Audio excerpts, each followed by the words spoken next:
with regard to the Deferred Action for Childhood Arrivals program, DACA, and as I mentioned, in some respects, that's kind of a mini and stepping stone to a larger legalization program. And what is or what isn't the government doing now to, in fact, detect fraud or deter fraud among DACA applicants? Now, I've been retired over a year, so I would rather address what I would do. And I would say, consistent with some of the things I've already talked about, I would take a statistical random sampling of those individuals, and I would conduct interviews. And one of the reasons, the value of doing that, is it will help you identify the patterns and the fraud indicators that exist so that we can then develop the necessary guidelines and perhaps the business rules for the analytics-based systems to detect those electronically.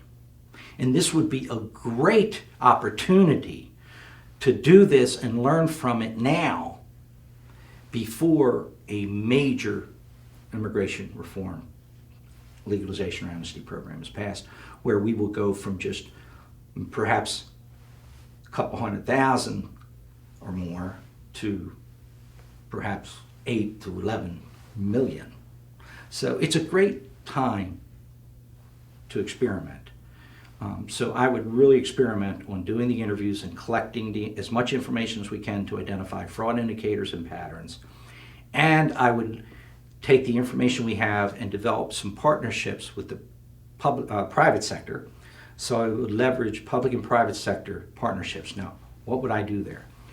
There are a number of private businesses and companies that are experts in the area of verifying information through various data sources.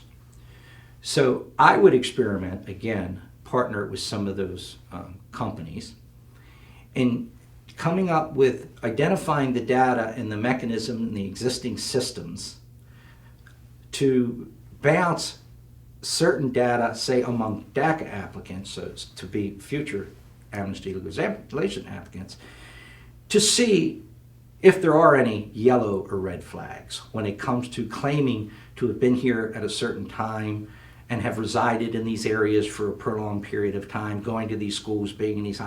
There's probably some sort of data sets, databases out there that the government in a partnership could just share some data and have it bounce to come back so that we get that risk identified, whether it's by number or color, and then we as an agency would look at it and determine what we're going to do with it. And that's kind of what we do now with a lot of the background checks, where we get information bounced against a number of different databases. It comes in to FDNS, and FDNS looks at it to determine, let me do another check to see what we have here. Might not be anything, clear it, let it go, right in the system.